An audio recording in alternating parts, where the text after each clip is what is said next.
Hey guys, it's Tyler from Sideline Signal here with my co-host Andrew. As you can see, we're doing something a little different this week. We're going to split up our two shows. We're going to talk about college football today, and then our second show of the week will be all about NFL. So we're going to hit you with some recaps of the big games from this past weekend. Then we're going to talk about the AP poll in the top 25, a little controversy there, and then make our picks for the big games upcoming this weekend. A great weekend for each of us individually for our teams bringing home victories in our two respective big games, but it's only the beginning. The season's just getting started. The big games are just getting started. So it's going to be a wild ride.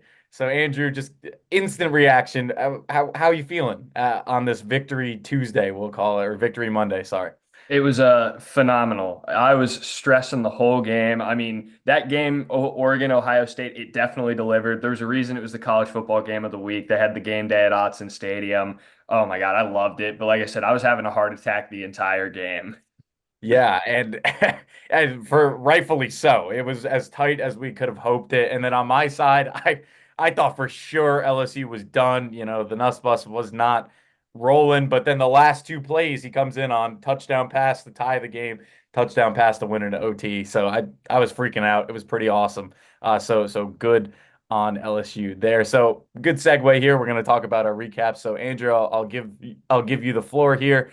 Oregon gets the W at home over Ohio State, 32-31. What are your thoughts? What stood out to you about this game? Yeah, well, to start, it's great. Dan Lanning finally got his first win against a top 20 or a top five opponent, which, is always amazing. Got it done at home. That was the first top five matchup at Autzen Stadium. So it was great to watch. And to be honest, it was probably the most balanced game I've ever watched. It was back and forth from the jump. Opening drive for Ohio State, controversial call on the catch from the tight end. Bassa to me intercepted it. They didn't even go to review, but Oregon played really, really well throughout. Dylan Gabriel had 370 total yards of offense with three total touchdowns, including, a rushing touchdown in the fourth quarter. The key player for me offensively for Oregon, who I think is the MVP, had to have been Evan Stewart. The Texas A&M transfer. To me, I wanted to see a big game out of him because he hadn't really had that game yet where I was like, okay, this is why we got him. Seven catches, 149 yards, and a touchdown out of him today against, that stout secondary that they talked so much about from Ohio State. Um, Outside of that, too, defensively, Oregon played really well. Derek Harmon was a beast. There's a lot of talk because Jordan Birch was out. He got an injury in practice on Thursday. So the best edge rusher on the team did not play. But Harmon constantly had Will Howard under pressure. Early on, he had the strip on Quinshon Judkins, which gave Oregon the ball in plus territory, which was great. Looking at Ohio State, I mean, Denzel Burke struggled in the secondary, but there wasn't really much that they could do more. They almost played a perfect game. Outside of the Judkins fumble and then time management and field management at the end of the game, they played really well. Um, it's definitely what you expect though out of two top five teams. Autzen Stadium definitely showed out 126 decibels at their peak. There's a reason people shouldn't sleep on going to Autzen Stadium as a hard place to play. I love it. Oregon move up to two. Um, Potentially could see this as a rematch in the Big Ten championship. I think it depends on how Ohio State fares down the rest of their schedule, but it was an amazing game, and I'm so happy they were able to get the win at the end. Yeah, I might not like conference realignment, but I'd live for these matchups on a yearly basis, and that's what we're going to end up getting with the expansion of the Big Ten and the SEC. So, oh yeah, I agree 100%. The biggest play in my mind was that OPI call and Jeremiah Smith on that last drive. And then also Will Howard, we can sit here and say, "Oh, why are you doing what you did?" You got to think about it in the moment, like the kid he's just thinking, all right, get yards, get down, let's kick this field goal. He just ran out of time. He was a second too late. That being said, I would hope that you could see the game clock. I doubt it though. I mean, we've both been on the field. You're not looking at the clock when you're on the field. So I don't really blame him there. But that's going to be one that stings for him, and we'll see if he can bounce back. For Oregon, they showed on both sides of the ball, like you said, really impressed with Jordan James. 115 yards and touchdown, ran angry the entire game. Really was the difference there. And Dylan Gabriel, we were waiting for him to show out. He did. I don't know the exact stats, but I think he's like the all time. He has the most rushing some crazy stat. He just marked himself as a college football legend over his career. So really impressive for him. And now Oregon, of course, we'll talk about it a bit later, but they got to travel to Purdue now. And then for Ohio State, they got to bounce back in a big way. You cannot slip up another time, especially with Penn State getting the win on the road in LA. So huge game, amazing. And I hope that this is a rematch. No offense to you, I'm sure that would give you a heart attack. But if we can get a replica of this game, that would be great in my mind, especially in the Big Ten title game. Yeah, I would love to see it again. I mean, I would be terrified the whole time, but these are two of the top teams in the country, and in terms of entertainment value, that was one of the best games of the year. So, I wouldn't be complaining as a neutral fan if we got that rematch again. Oh Uh, yeah. yeah, looking at another match from this weekend, we spoke about it a little bit earlier. Your LSU Tigers at home took on number 9 Ole Miss. And it was a gunfight. A little sloppy at the beginning, but LSU takes the win 29-26 in overtime. What are you feeling about that game? I cannot believe that they pulled through. Usually a Brian Kelly coach team in a moment like that, especially with the adversity, the two interceptions from Garrett Nussmeier, just not being able to stop Ole Miss towards the end. It was always neck and neck, but Ole Miss, I kind of felt like was going to be able to get that dagger play at the end, but they really fought through. The defense was great compared to what they usually were. I will take 26 points from an Ole Miss team that was a top five offense the entire year. And Ole Miss's defense played pretty well as well. So unlike last year, where it was only offense, it was going to be whoever got the ball last. It was a guaranteed touchdown basically in the second half. This year, it was different. There were defenses, there were stops, a lot of big defensive plays, and LSU comes out on top. I did not think they were going to win. Like I said, I'm kind of a pessimist when it comes to rooting for my teams there, but I just want to highlight a couple of guys. Two offense, two defense. The wide receivers for LSU came through in a huge way. Nussmeier was dealing for most of the game, but Kyron Lacy really stamped himself in as the next LSU wide receiver, first round pick. 5 catches, 111 yards, and of course the game-winning touchdown. There was, he's just a dog as you see with LSU wide receivers, especially at the top tier of them. They have that dog mentality that no one is going to beat them when it's one-on-one with the ball in the air. And he proved it there on that game-winning grab. He actually said before the play, if I got one-on-one with 28, give me the ball, I'm scoring. So he did. He followed through on his word. And then the other guy, Aaron Anderson, another wide receiver, 3 catches, 81 yards. That touchdown, huge. Great throw, great catch, got him back into it, ties the game up, or no, sorry, gives them a lead at the end there. But huge from him. With LSU, I never know who to root for unless there's like a massive name, like Kyron Lacy was the biggest name, just because LSU spreads the ball out usually a lot. Another guy, Mason Taylor, made some huge catches. Of course, that 4th and 6 conversion to him was massive as well. A little concerning, the run game was not there. Caden Durham, who was great, only had 37 yards in this game. So that's a little concerning, but I'll get into that later when we're talking about the matchup. But on the defensive end, I got two guys, Whit Weeks, man. 18 total tackles, 10 solo tackles, a pass deflection, a sack, and 2 tackles from loss. That is a legendary middle linebacker game. And then the other guy, Braden Swinson, coming off the edge. He had 8 total tackles, 5 solo tackles, 2 sacks, 2.5 tackles for loss, and then 2 pass deflections that were huge in the terms of the game. One of them probably would have been a touchdown if he didn't deflect it. So he played great. He was all over the field, and he's wearing that number 4. Obviously, Perkins switched to 7 this year, and obviously Harold Perkins isn't there anymore. But he's carrying on his legacy by wearing number 4. Major Burns, another guy, 8 tackles, 4 solo, 1.5 sacks from the safety spot. That really came up big. So all around, very good for LSU. I didn't think they were going to come out with it, but I don't think their effort in this game is going to beat a team like Alabama. And that's really the issue. And that's the huge roadblock in their season, as well as traveling to Texas A&M. So for the Tigers, from my perspective, huge step in the right direction. They're right back in the playoff now as the 8th-ranked team. And then for Ole Miss, I think that might have been the nail in the coffin on Lane Kiffin's tenure at Ole Miss. If they came through, we're talking differently and probably going the other way with Brian Kelly. But Lane Kiffin, I would not be surprised if he dipped out to a bigger job in the offseason. But obviously, we will see there. But just overall, great game, a classic SEC conference battle in the middle of the season. Awesome to watch. Yeah, and I think the thing for me were the two key points I had when we previewed this game. LSU knocked out of the park. I said I wanted to see more maturity out of Nussmeier, and while he didn't start the game off the greatest, the maturity to lead a 2-minute drill late in the game, not be afraid, not make any mistakes, get in the end zone and score, and then the maturity first play of OT after you get the stop, you hold him to a field goal to score. I mean, that's exactly what you want and what you need out of your quarterback.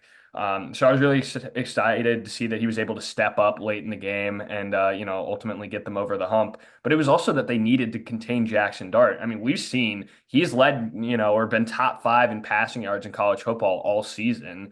He's been a gunslinger, but they held him to about, I think it was like 220 passing yards. He Yeah. had a couple extra with his legs too, but the fact that they held a guy who usually throws for 400 yards to only 220 something odd yards is great. I mean, ultimately, that was the biggest difference in why they were able to stay in this game. So I think it was a massive win for LSU. It showed that they're not afraid to win a tough game. And ultimately, looking forward, like you said, they still got a difficult SEC schedule. They still got to play an Alabama team that might be a little too good, might not be. We don't know yet, but definitely a step in the right direction. You beat a top 10 team. You can never complain with that. Yeah, and the door is wide open in both the Big Ten and the SEC. Obviously, Oregon's top of the shelf in the Big Ten, and Penn State's right behind them. But if Ohio State beats Penn State, then Penn State's right, or Ohio State's right back. The wild card, Indiana, still undefeated. Nebraska, a team with one loss, and then in the SEC, you got LSU is now firmly in the SEC title game if the season ended today. But you still got a one-loss Georgia, a Texas team that's going to play them this weekend. Alabama's still there. Tennessee is still there. Ole Miss could play spoiler down the road. Texas A&M sneaky one loss. So these big conferences have led to some massive title game pushes here, and it's going to be terrific to watch down the line. Yeah, and I think Arkansas is another team too. They're sitting at 4-2 with one conference loss to Texas A&M. So, SEC wise, they all are playing each other. It could be anyone's game in the SEC, which I think is crazy. Yeah, I did not expect that coming into it, but we're here. So can't complain about it. Moving on to our third game that we wanted to recap, a game that I thought was going to be a lot further apart than it was, but it stayed true to the rivalry. Number 11 Tennessee, that's their new ranking now, beat Florida 23-17 in overtime. Florida used the two quarterback system for the entirety of the game. Both quarterbacks threw about the same amount in the game. And then Dylan Sampson for Tennessee was really the difference, had all three touchdowns there for Tennessee. So, Andrew, what were your thoughts on this game? What were the takeaways from it? Yeah, I mean, there weren't a lot of takeaways for me. It was kind of a sloppy game, to be honest. I saw news that Graham Mertz has suffered a knee injury, and so he's out for the rest of the season for Florida, which I think ultimately will hurt them down the line. But we've already seen what we've seen out of Florida. I don't think their season's going to go anywhere anyway. But I mean, this is the second game in a row, though, that Tennessee struggled. And to be honest, Nico has not looked impressive in either of these games. That's the second game in a row where he's been held to under 200 passing yards.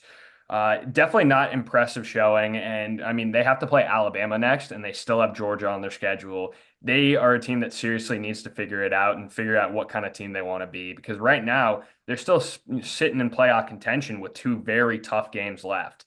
So, if they don't figure it out like today, they're in trouble if they want to make this playoff. And I think that's the biggest takeaway for me. Sloppy loss to Arkansas. Now you barely beat Florida. Definitely not a good shining, and definitely not confident in them going towards Alabama. Yeah, and it's hard to say like that you can be confident. How are you supposed to be? Dylan Sampson obviously carried them. He had 27 carries, 112 yards, and like I said, the three touchdowns. But Florida, I don't even want to say that. Florida has got the talent defensively. They have the recruits. That no doubt about that. But this is not going to beat Alabama. If they put out this effort, they'll lose by 20 to Alabama. Obviously, it helps that they're at home. That'll help a lot. But Nico's got to figure it out. This is going to be the biggest game of his career to this point. It's going to be massive. And will they be able to do it? Will Josh Heupel be able to pull the rabbit out of the hat here and get this offense figured out? Because it didn't look good. With Lagway now being the starter for Florida for the rest of the season, I want to see what he's got because he's going to be there. He's the next big quarterback from Florida unless he transfers. Now the issue that I'm trying to get to here. Like if they win this game, I feel a bit better about DJ Lagway coming back. But I really feel Napier's got to be gone, and whoever they bring in has got to pitch to Lagway because otherwise, I mean, Mertz, I guess he could come back for a medical sixth year, I think it would be. But that's not really what you want to hang your hat on. I don't think he's been good enough to like just hand him the keys, especially after being out for the year. You want Lagway. Lagway's the guy. Lagway probably will be a first round pick on the trajectory he's going. So a lot of questions for Florida, and the schedule does not get any easier. Their easiest game left is Florida State. And at the beginning of the year, that wasn't an easy game. So it could get ugly for Florida, but good effort, I would say. But I kind of feel like Tennessee kind of played down to them almost. But yeah, like you said, Tennessee's got to figure it out like now. And now they don't have time for this. They could maybe afford another loss if everyone loses to each other, but that's only if everyone loses to each other. So they got to win, and they got to win in pretty well, not dominant fashion, but they gotta win simply as every other team does. So yeah, that's my takeaways from that game. Not too much. It wasn't flashy or anything, but a lot of questions for both teams down the line.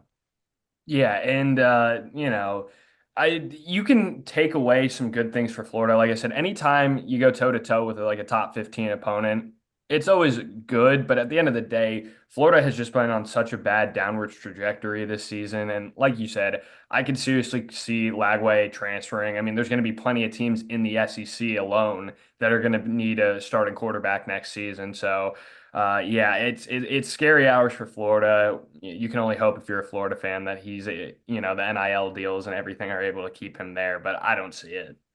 Yeah, and there's a very good case that every program in the country is going to try to get him.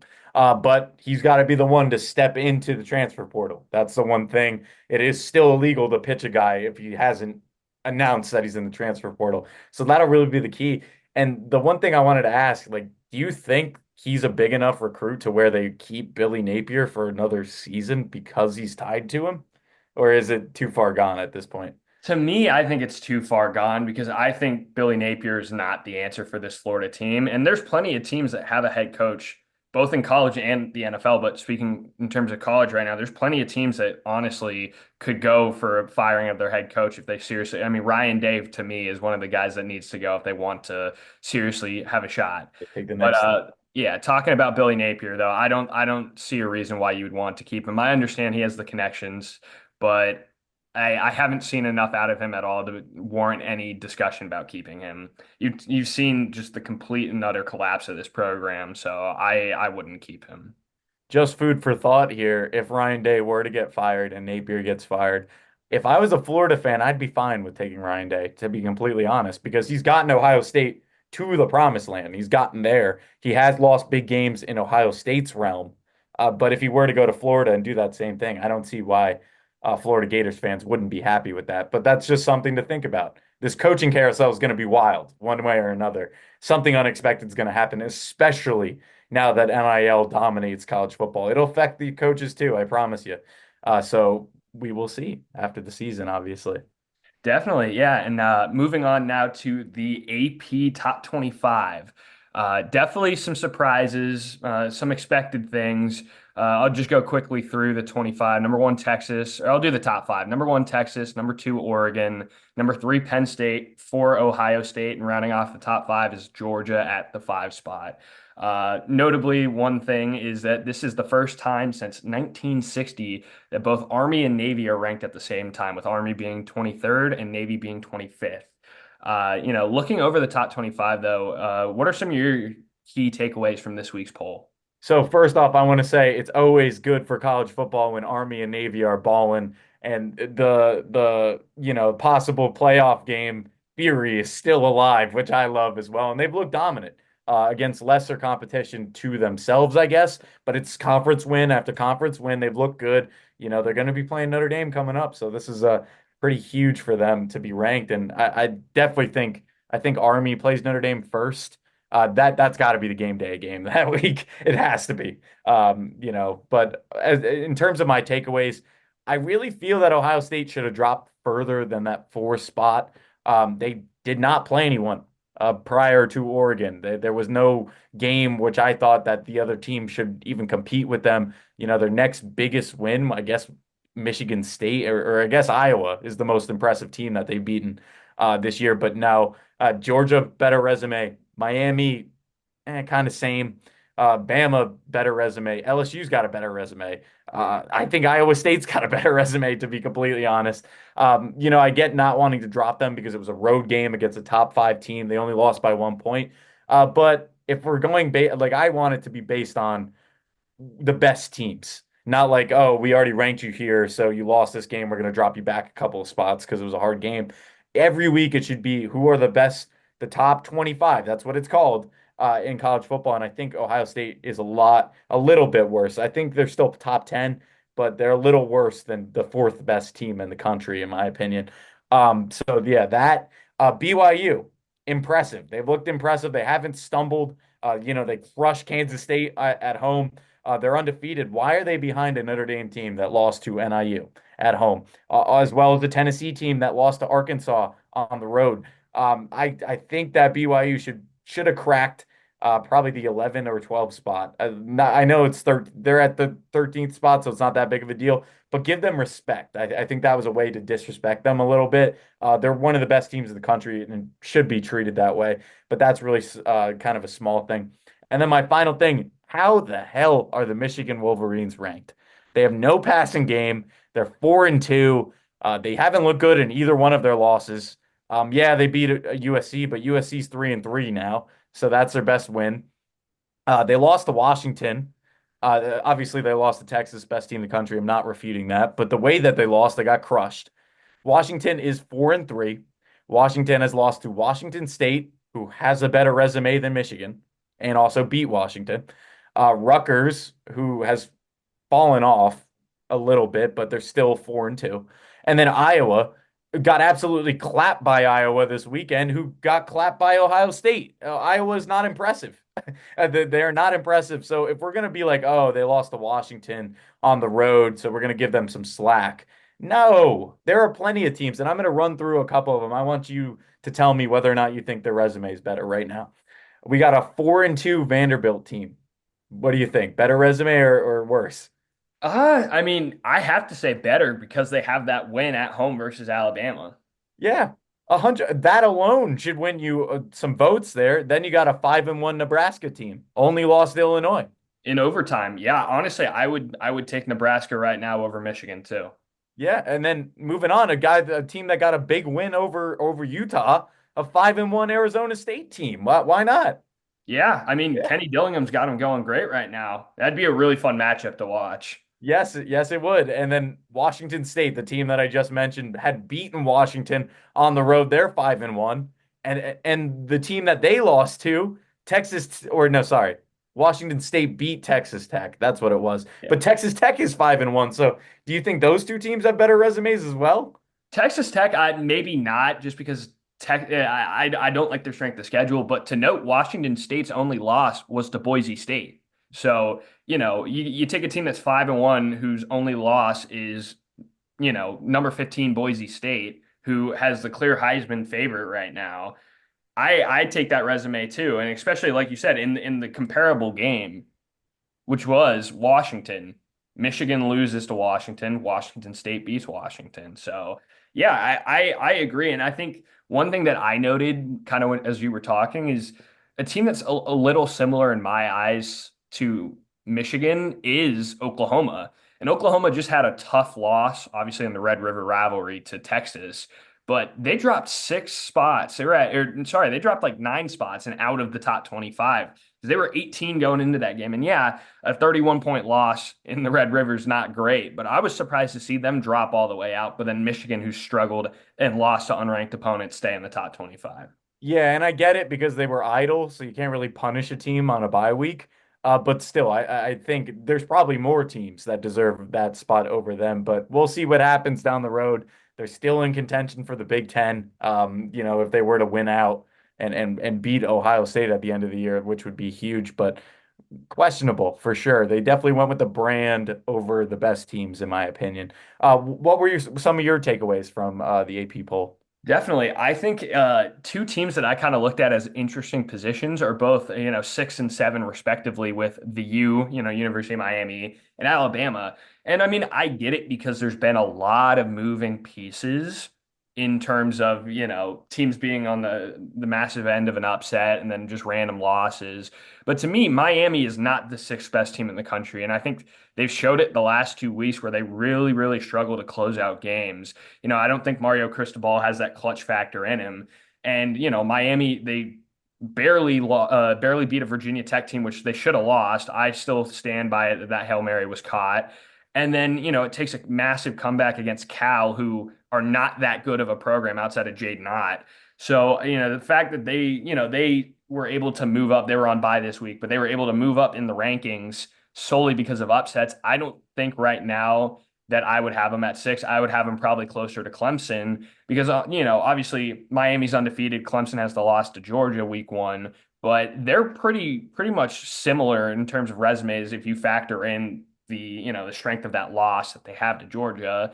And then Alabama, this is another week in a row where they didn't look good. Obviously, last week they were upset, at Vandy. What a game that was. But then this week, they barely beat South Carolina. And South Carolina is not a bad program. Don't get me wrong. You know, they've been close in games this year. They're a couple games, a couple drives away from being a way better team. They would have beat us for sure. Exactly. They're a field goal away, from an upset. But to me, I don't know if I can say that Alabama is seventh in the country right now. I mean, even in the game against USF that they won big, I wasn't that impressed. I don't think this is the same Alabama that we know.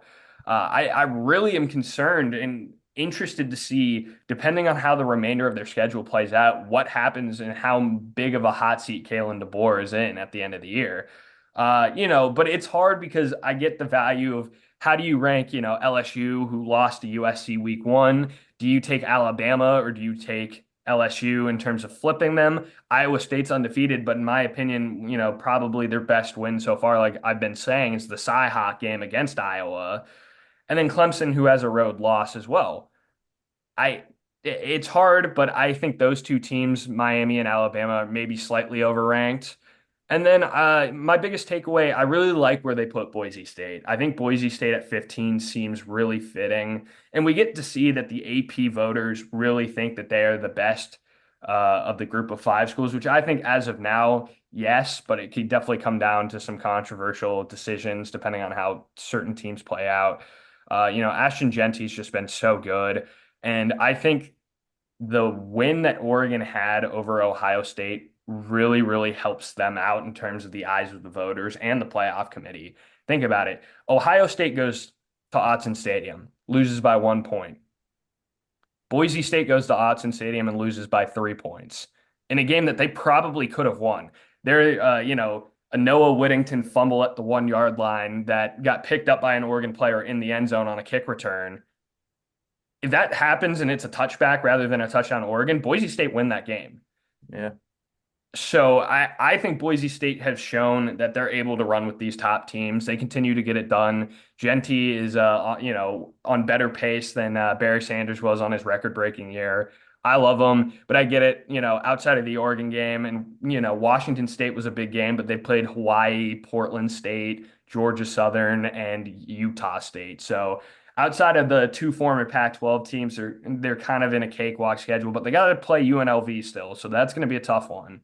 They might have to play them twice in the Mountain West Championship. So, but I think 15 is really fitting for them for now, and I'm excited to see come playoff committee rankings when they release where they value Boise State. That's what I was going to say because if Boise State runs the table, goes undefeated, there's a couple more upsets. I think we could see them not be the 12 seed. I could definitely see them be the 11 or the 10. And if they were to beat every team by like 20 plus points on the rest of their schedule, I could see them even higher than that, just based on what they got. And it's crazy to say when we're like, oh, Ashton Genty, bad week, 215 yards and a touchdown. Like, that's ridiculous. But we've talked about that ad nauseum basically in the weeks coming up to it. But yeah, I agree with you. When that first playoff committee ranking show comes out in 3 weeks, 3 weeks from tomorrow, uh, are teams like Miami and Alabama going to be at the back end? unless they predict that, I don't know how they're going to do it actually. I honestly, I'm not sure either because I guess. Well, I mean, looking at it too, I'm not sure because there are teams like I think right now Iowa State is number one in the Big 12, if I'm not mistaken. So do they get automatically penciled in as one of the top four teams? Like, will we see Iowa State be number four in the country when the committee rankings come out? Or are we going to get a similar kind of how they did the rankings last year, where they do a 1 through 25, and then we see what they would currently value that the playoff projection is? I'm really unsure. I don't know how they're gonna do it yet. I don't know. It's all new territory. So it's not like we have any like principle that we can base it off of. But I think it would be, I don't know. It would be kind of silly almost to like move Iowa State all the way up to four because they're first place in the Big 12. So yeah, I don't know. It'll be interesting to see for sure. Yeah, it's weird. We're definitely in an interesting position because let me do a quick little check of ESPN, but I'm pretty sure Pitt is tied for first in the ACC. So would that mean Pitt gets a massive jump? Because yeah, Pitt is tied with Clemson and Miami in terms of record for the ACC right now. So what do you do with that when you regard to how they drop their rankings? I'm unsure. Are we just going to get the 12 team playoff and then they show whoever else is under and that's our 1 through 12? Or, are we going to actually get like a top 25 similar to the AP poll? Yeah, and even looking at it now, Iowa State, yeah, they're first in the Big 12, but currently on the website, BYU is ahead of them. Yeah, so would we see BYU make the jump up to four? Yeah, I don't know. And then And then by that also, definition too, would we see, yeah, I don't it's weird. I don't know. yeah, because technically Indiana's leading the Big Ten, even though Oregon is the top ranked Big Ten team. Yeah, So so would Indiana move up to what, one or two in the country? yeah, That's that would be 16 right ridiculous. now. That'd I- be ridiculous. It, it's gonna be fun to see. Like we'll definitely have a great show in store once we actually get the first round of rankings. I'm looking forward to Reese Davis explaining it to us. Oh yeah. Oh yeah. Always. Andrew and I have been fiends for the ranking shows since they first started. Since we were sitting on our dorm room couch, just listing out what our top 25s were and then seeing what they were and reacting to it. So it should be interesting. I think the rankings were pretty good. Of course, as we mentioned, a couple of spots that in our minds that it could be fixed. But I expect it's going to get jumbled up as we move on to next week's predictions. We got a full slate of games for you guys that we're going to go through and predict. We're going to start off with probably the biggest matchup of the weekend. Top five teams as we got number five Georgia traveling to Austin to play number one Texas. That is the game day game, right? Yeah, that's got to be the Yeah, game it day should game. be. Yeah, 7:30 p.m. Eastern time in Austin. This is a wild one. There were a couple of games on this slate that I was like, I have no idea how they're going to turn out. But Andrew, what's your prediction? What are the keys? What are you looking forward to about this game? So I think this is going to be a one score win for Texas. And to me, looking at last week, Texas is coming off a major win in the Red River. 31 point win over Oklahoma. And then when you look, Georgia beat not a good, Mississippi State team, but they only won by 10. So right now, if you look at just momentum, I think Texas takes it. Looking at Texas's offense, it is hard to stop that team. They have weapons, their running back committee is great. They have a really good tight end in Gunnar Helm. The receiver core is good. And the 1-2 punch, either of their quarterbacks can make a difference, but obviously Quinn Ewers is back healthy now. Quinn Ewers is a top quarterback in the league. I don't see a team that can really stop Texas's offense right now. The biggest thing is can Carson Beck, kind of shake that loss that they had to Alabama. They're going in the pressure again of a top five matchup. Are they able to get it done on the road? Again, it's going to be close, but right now I don't think anybody can beat that Texas offense. I mean, they have trick plays where the running backs are thrown to the wide receivers. They're having fun, but it's effective. You never know what's going to happen when the ball gets snapped against Texas. They continue to prove why they're the best team in the country. And right now, I think it'll be close. Like I said, I think it's a one score game, but I think Texas is just a little bit better. And being at home doesn't hurt either. I don't blame you at all, but I'm going to disagree. I Okay. am going to disagree. I'm going with Georgia. And I think it's going to be a close game. One score, like you said, it could come down to a field goal. But the reason why, and I'm going to stay staunchly on this because I said it 3 weeks ago. I think the SEC teams all beat each other. I think I predicted Bama was going to beat Georgia. I think Georgia beats Texas. And then I think, well, Bama and Texas don't play. But I think that Bama and Georgia go match up again in the SEC title game, and Georgia beats Bama that time. Simply because it's just how wild the SEC is. I think that Georgia's much better than that Alabama loss, as well as that Mississippi State. And I honestly feel like it was that close because they were overlooking. I think Kirby Smart's going to have his guys ready. And it spoke to me when Nick Saban said that he texted Kirby Smart right after they lost to Alabama. He was like, this was the best thing that could possibly happen to you guys, besides a win, obviously, to Georgia. And the reason why is because a guy like Kirby Smart, he does not lose twice. That's not usually something that you see from Kirby Smart. He will have his guys ready.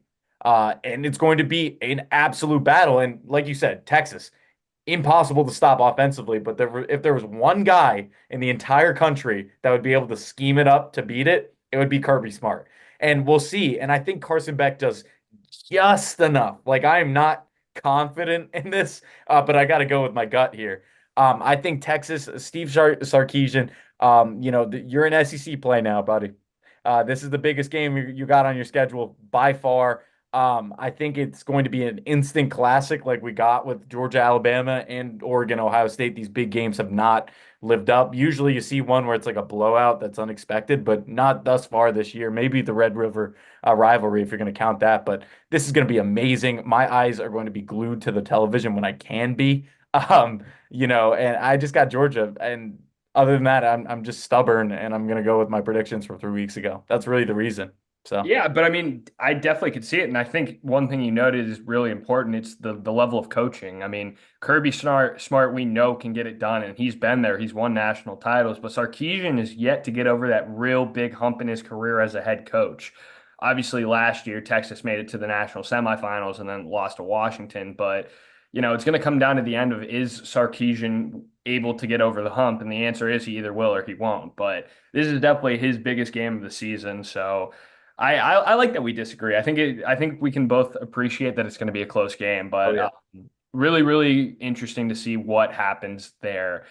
Moving on to the next game, it is between number 7 Alabama and number 11 Tennessee. Two high caliber teams that have really kind of struggled the last few weeks. So let me know what do you have in this game? Who do you got winning? So I highlighted this like they're nearly identical as you just cited. Bama's coming off a loss to Vandy, and then a game that shouldn't have been as close against South Carolina. Tennessee's coming off a loss to Arkansas in a game, and then won a game that shouldn't have been that close against Florida at home. I'm going to go with the coaching. That's going to be the theme of the day. I think that Josh Heupel is great for sure. But Alabama's much more talented in my mind, and that speaks to the kind of recruiter that Kalen DeBoer is. He brought a lot of guys from Washington. He was able to keep Jalen Milroe. They had a lot of guys. I thought more guys were going to transfer, to be completely honest with you, from Alabama, but that didn't happen. And I think they out experience and talent them because you look at what Tennessee has played. Like, think about the seniors that are starting for Tennessee right now. What big games have they played in besides this year? None. To be complete in one. Yeah, the Alabama win that they Yeah, had. that's it. Yeah. That's it. And yes, it was against Alabama, and I'll give you that. And it was the same kind of situation. But Alabama, national championship, national semifinal, huge bowl games. They've been playing in that SEC West that was loaded before we got back to no divisions in the SEC. I'm going to take the experience. I think it's going to be by a touchdown, and I wouldn't be surprised if Nico, as a young quarterback, kind of gets flustered here. I have a feeling that they're going to be blitzing a lot, playing a lot of man coverage. If he's able to overcome that, maybe use his legs a bit more, rely on Samson, play action pass, then they got a fighter chance. I think this game will be tighter than even people think. I know that I believe the line is Bama's favored by 4 right now, maybe. But it should be like a one, like a pick 'em in my mind. But I just like Bama a bit more, just historically, and I think they got more talent. And I like Jalen Milroe more than Nico right now in terms of a huge game. But the home field advantage will play a huge part in this game, I believe. So yeah, real close, just like Georgia, Texas in my mind. So who do you got? What's your prediction for this game? We had it the same, but I had Bama by a field goal. And I agree. I think it's going to be a really close game. One of the things that I noted is both Nico and Jalen Milroe really need to lead their teams better this week. I think the heightened aspect of this matchup will definitely cause that to happen. But I completely agree with you. I think Alabama right now just out talents them. The biggest note that I wrote down when I was looking at this game is how is Tennessee going to limit Ryan Williams in this game? I don't think they can. Obviously, he's been able to do it against some of the best teams in the SEC so far. Every game, he's made a massive impact. I think he'll have another day. But I really want to see more out of DeBoer. And actually, I was going to ask you this, but like I said, I'll have Bama by field goal. I think being at home helps, but it's going to be a tight game. Which coach do you think this loss will hurt more? Do you think it'll be Heupel, or do you think it will be Kalen DeBoer if either of these teams lose? So the way that I look at it is, and that's a great question, so I appreciate you for asking it. I think the loss would affect Kalen DeBoer more just because of the mystique around Alabama football. Like you said, if Kalen DeBoer is even close to the hot seat after his first year, that'd be wild. Because who are you supposed to replicate Nick Saban? But that's what's going to happen in Tuscaloosa. They'll be panicking if they lose this game. For Josh Heupel, he's building to something. I think when by the time Nico is a junior Tennessee will be in that upper echelon of teams that we expect to be in the top five. I think they're building to it. You know, we're seeing the building blocks, and if they win this game, they're going to be right there. But like I said, I had Alabama winning, so Josh Heupel, he'll be all right. He's building the program. He's not going anywhere unless they completely unless they lost out. That's the only way that I could see him. But Kalen DeBoer, I'm not saying he's going anywhere, or it would be even reasonable to even think about firing him. But the unrealistic expectations of Crimson Tide fans would put a lot of pressure on him. And this is a game they got to win. Yeah, Yeah, definitely. definitely. And I think one thing that I noted, I think it'll kind of hurt both. I agree slightly more DeBoer than Heupel, although I'll say Tennessee fans might be disappointed with the fact that they're continuously starting the season off really highly ranked and then not materializing it into anything. But I've looked at this game. This is potentially an elimination game for both these teams. Both these teams have an unranked loss, and if they go two loss, in my eyes, unless like you said with your lovely but also some people's doomsday scenarios that everybody's excluding the fact that everybody splits from each other in a realistic world right now. The loser of this game won't make the SEC championship. There's just a fact that that might happen. We could have two. We could have like let's say Texas Georgia. If Georgia goes and beats Texas this week, they both win out respectively. They're both one loss. That's the SEC championship. Maybe the winner of Bama Tennessee if they end one loss. Maybe they sneak in, but realistically, if you lose this game you need everybody to split against each other. So I think both of these coaches need to know that they have to win this game. This is a must-win game. And like you said, with that unrealistic expectation that the Crimson Tide fans have, I mean, a little bit of it is that they've been blessed with having such a dominant program over the last decade and a half. But in reality, I mean, you chose DeBoer. DeBoer was the guy you wanted. They got him in, and I don't think he's produced well enough. I mean, the win against Georgia is insane. In most coaches, that would keep them in their job, even if they've only had 1 year. So that's a big win. But to lose to Vandy and then not look good against South Carolina, two of the bottom feeder teams that you know that you can easily win, and you struggle and you lose. And then if you don't make the SEC championship in your first year, I don't think he'll get fired, but I think that the Crimson Tide fans will be completely unhappy. And I mean, this team is talented. 2, 3 weeks ago, we were saying Jalen Milroe was a Heisman contender. Ryan Williams is one of the best receivers in college football. They, top to bottom, talent wise, are good, but they're not performing. And at the end of the day, you can only blame so many people before you get to the head coach. So I think it would detrimentally hurt them if they lose. Kalen DeBoer might be on the hot seat, which would be really weird to say as a team that beat Georgia. But yeah, I think it's really important for both of these programs to try to win this game. And for example, just not something that's incredibly important, but from a recruiting standpoint, what that Vanderbilt loss did, a five-star wide receiver, blanking on the name right now, but he actually took a visit to LSU. He was committed to Alabama, but he took a visit to LSU because of that loss. Yeah, so Because, there's a lot of repercussions about oh these yeah, games. So, and I mean, Alabama is a team that, they don't have a massive NIL fund. They don't have the biggest booster program in the SEC. So, having these close games, if they lose and they start to struggle, this could really detrimentally hurt their program for the next 4 years. Oh yeah, for sure. So I mean, it must win. I expect both teams are going to be rabid out there, taking every advantage they can. Super aggressive offensive play calling, I would assume, or it could be a defensive battle. We could see either one. But that's the beauty of college football is that Andrew and I, we watch it, we study the tape, we look at all the stats. It's just it's like hitting a dartboard. Wherever it lands is kind of what the result gets, and that's the beauty of college football there. So moving on to some of the smaller games of the week, but not really small. I think they're going to be great games. We got a great slate earlier in the day. We got Nebraska, like I said, 5-1, traveling to Indiana, number 16 Indiana. First time they're 6-0 either ever or in like 70 years. That game's at noon, which I think is criminal. I think it should have been a 3:30 kick. But Andrew, which way you leaning in this of a possible Big Ten title game eliminator here, or definitely a Big Ten title game eliminator, but a huge game for Indiana?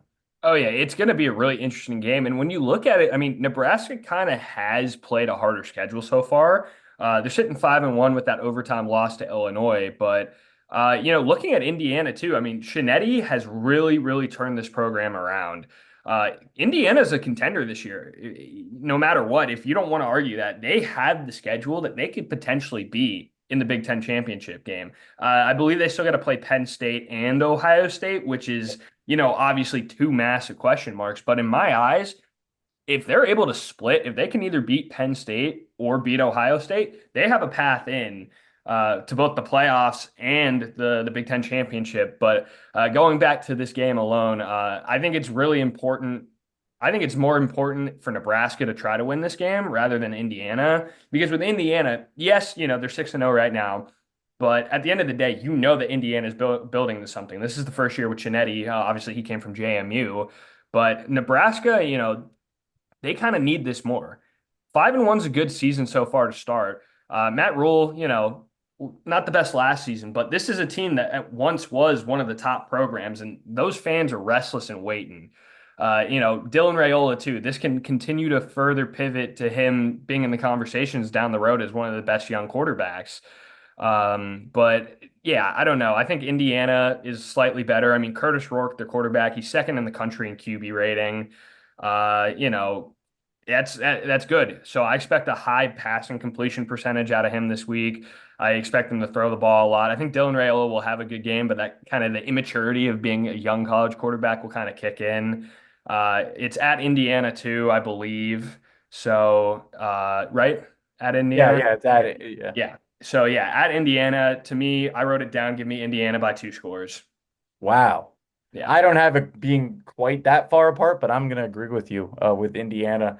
I agree with you. Like 100% of the pressure is on Nebraska. At Indiana at this point, they haven't seen a team this good since 1967. I just searched it up. That was the last time they were 6-0. Signetti, like he can do no wrong. He said it. He just wins. That's why I'm going to take Indiana. And then for Matt Rule, great season. I think he's going to stay there. He was on the hot seat last year, but this will be a pretty big building block, even if they don't win for Dylan Raiola. It'll be his first time. Obviously, they lost to Illinois, but this will be a different one. On the road, facing that environment, the hardest environment by far. He's had to go play in. If he can make clutch plays, if he plays well, I still think that's a positive for Nebraska. Obviously, you want to win the game, but I'm going to go Indiana by. I'm going to go with 5. I know it's a specific number, but I'm going to go Indiana by 5.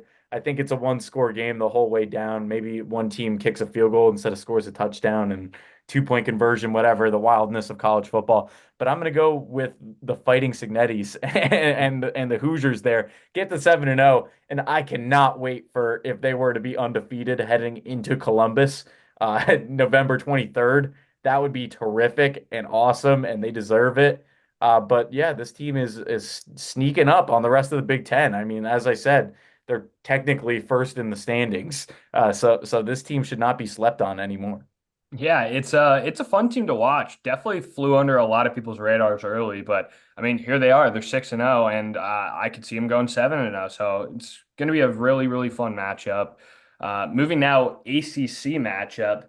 Very interesting. Two teams, again, we've noted struggled, one team more than the other, but it's Louisville versus number six Miami. We've already kind of talked a little bit about Miami struggles early when we were covering the poll, but do you see a way that Louisville could get an upset here, or do you have Miami straight up? So I'm going to take Miami in the game, but I do see a way in which Louisville can win. Miami's waited too long. As you said, like Mario Cristobal doesn't seem to have that clutch, like push it. Like they seem to get out, they fall behind quite often. And versus a team like Louisville, I think it's the best team that they've played. Better than Cal, definitely. And Cal's not even that bad. But Louisville's a team on the road, especially for Miami. If they were to fall behind by 17, like they have in the past, or 25, I think Louisville's good enough to not surrender that lead. So it's going to be, can they come out? Can Cam Ward on the first and second drive of the game bring them down the field and score?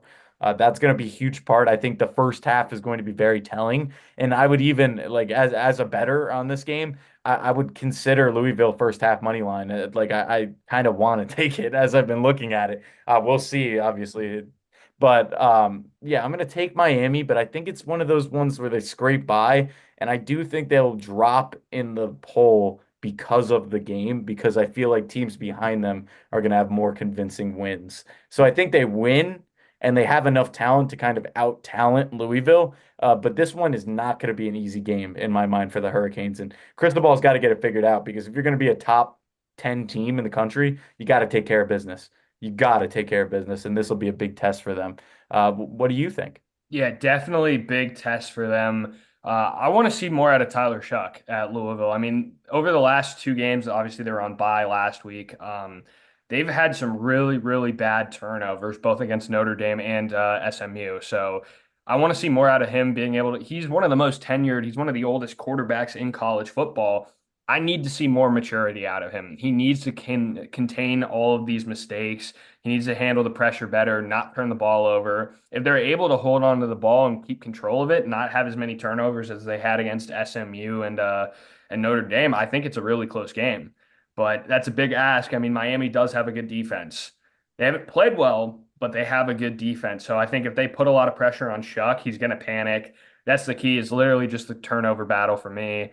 Um, Miami needs to finish and figure out their game management because they have not been able to play a good first half yet. They score like I think you said they predominantly score more in the second half than the Oh first half. yeah. Yeah, and so this is a big issue, and Miami hasn't been able to close games out lately. So I think this is the biggest learning moment about Miami for both the team and us as fans. We get to learn really what they're about. If they lose this game and they can't close it out, it might be Clemson's year again at the ACC, but if they're able to cruise, then my concerns might be less after this game. Ultimately, though, I think Cam Ward will bounce back and show why he's still one of the best college football quarterbacks. I expect a big game out of him. I don't know how close. I didn't put a score down, but I said that I'll take Miami to cruise through this. So They're the only team in the top 10 with a negative point differential in the first half. So just to yeah. put that into perspective. So hot start, gotta begin.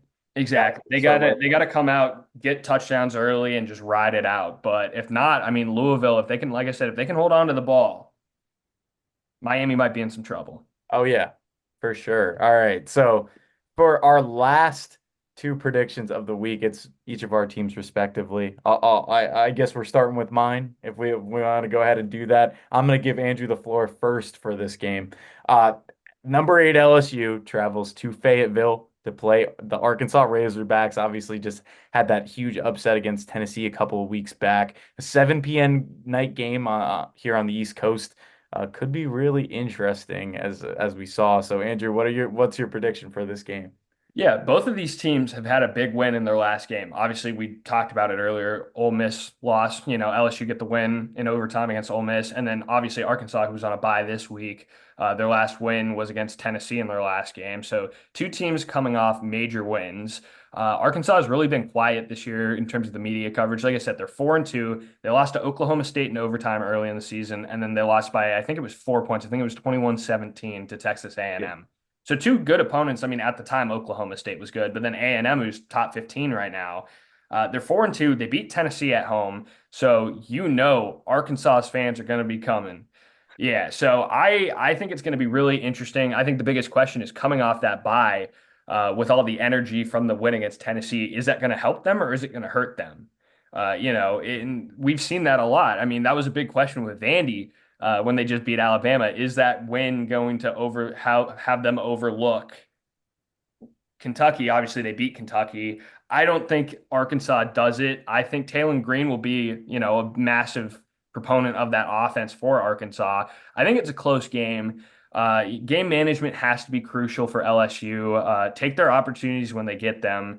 We saw the ending, the maturity out of Nussmeier to kind of close the game out for LSU against Ole Miss, but they have to do it again, and they have to do it consistently against Arkansas. They have to score. They have to control the ball. The fans are going to be going crazy. You can't let the momentum sway because if they do, and early turnovers could be the difference. So I want to see Nussmeier start hot early. But yeah, I think it's close. I think it's scrappy, but I think LSU will squeak by. This game is going to give me palpitations. It always does. You look back to last year, LSU beat Arkansas at home 34-31, and I thought for a long while that they were going to lose that game. I see it basically being the exact same thing. The two keys for me, well, first of all, this has trap game written all over it. LSU coming off a big win. Obviously, you said Arkansas coming off a big win. They're going to be wild in Fayetteville for sure. But the keys for the Tigers, I think they're going to win by a close call. I'm not going to bet against my own team like that. I will never do that, even if I think they're going to lose. But Caden Durham, their freshman phenom running back, needs to have more than 50 yards. Like it's not only that. Obviously, they got Caleb Jackson, they got Josh Williams as well in the backfield, but none of them had more than 40 yards last week against Ole Miss, and that's great. And then Nussmeier comes through, and the wide receivers make plays. That's not going to work in a game like this. It's going to be a slugfest. It always is. It's super physical. So Durham's going to need some yards here and a touchdown. He's going to have to find his way. And then keeping Taylon Green in the pocket. I've seen this. Bo Nix a couple of years ago at Auburn ran all over them and got away from it. And it's the same kind of thing where LSU is rated much better than that Auburn team, and Auburn beats them. Uh, Same kind of deal here. Arkansas, they're 4-2. They've been overlooked, like you said. Sam Pittman, this is a game that you got to win if you want to keep your job. So he'll be there. He's going to be giving it his all. Brian Kelly has not proven to me that he can bounce back. He's so frustrating as a coach, and I get you, Notre Dame fans. You guys have felt that for a while. But you got to keep Taylon Green in the pocket. I think they did, like you said, they earlier in the show, they did a great job against Jackson Dart. It's got to be something similar. You got to eliminate his legs, make him beat you with his arm, which he does have a good arm, but it's not nearly as good when he can move around in the pocket and scramble and stuff. If you got to spy him the whole game, that's going to be an issue. Takes away from the coverage. So I think LSU squeaks out a win, but I mean the spread is 3, and that's very telling of what they think this game is going to be. So I hope and I pray that LSU is not fake, but they've proven to me multiple times in this game that they kind of can be. So I'm concerned. Yeah, definitely going to be a close game. It's going to be fun. Obviously, you're going to be having a heart attack the whole time. I'm going to enjoy it as a neutral. Yeah, I'm looking forward to it though. And then wrapping up our predictions for the week, a Friday night game. Number two, Oregon travels to the place where top teams go to die, Purdue. I'll let you take the floor to start off. What are your thoughts on this game? So all signs from this game are pointing to Purdue having another hunt, another prize trophy. But I'm not. This is Oregon's first time at Purdue. I feel like this Oregon team's different. They proved it to me. The slugfest. They bounce back against Boise State. They know how to win when they're not playing at their best, and that's kind of my point. And I think there's going to be a hangover. And I think for the first quarter, you're going to be like crying. It might very well be because for some reason Purdue figures it out. But this Purdue team, they're decent, but there's nothing about them that really stands out. Hudson Card as their transfer quarterback, he hasn't been terrific. Like there's nothing about them that I think to myself like, oh, this is going to be an issue for Oregon. But is Dan Lanning going to get his guys ready? That's really the main thing. It's a Friday night. You're coming off a short week. Technically, it's one less day. You got to go to Indiana. It's going to be freezing on the road at night. But I think Purdue makes it close. The spread is 28. I don't think that Oregon beats them by 28, but I'll take them by at least 14. I think this team is experienced enough. Dylan Gabriel's seen it all in his career. He's just going to keep adding to his legendary college career. Very underrated, might I add, in terms of his numbers from UCF to Oklahoma, now at Oregon. But I think they don't fall into the trap. Maybe they get nicked a little in the first half, but I don't think it's fully in. I think Lanning's going to have his team right, and that's all it is. It's mentality. It's mentality. I'm sure they've been practicing for it. I'm sure he's been on them about it. But this is a game that you got to win. Obviously, for Oregon, you got to win in dominating fashion. I think they will, starting in the second half, because the talent differential is just massive as well. So if Lanning can get them right, they'll be fine. So what do you think? I mean, obviously we know who you're going to take to win the game, but what do you think about your prediction just overall? Yeah, I'll keep it short and sweet. Oregon can't overlook Purdue. They just went to the wire and lost. They lost, but they went to the wire in overtime with Illinois last week, who's a top 25 team. So they can do it. They can stay in games with top teams. But yeah, the biggest thing for me is they can't let the big win over Ohio State distract them and cause them to keep looking forward. They have to be focused on Purdue. And if they're not, that's where they'll slip up. We've seen that constantly when teams go and lose at Purdue. It's because they're already looking past them. And yeah, I mean, I think the biggest things are what you expect out of any game. They have to limit big explosive plays defensively. Don't let Purdue's offense get hot and get going early. But I want Dylan Gabriel to still be that leader. I mean, we saw he was able to sling the ball really well against Ohio State. Tez Johnson and Evan Stewart, let's have another big day. Let's beat these safeties, let's beat these corners, have a big day throwing. Jordan James should be able to run the ball pretty well, but you know, Friday games are always super unpredictable. They've been pretty upset heavy this year. So I'm terrified. I'm terrified, but I think Oregon will manage fine. I got them by 17. Like I said, I don't like that the spread's 28.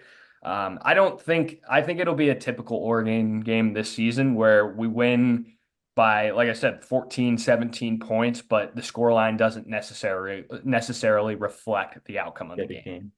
So I Yeah, think Oregon will be dominant, but I think it'll still be a close game just because that's how Purdue kind of is.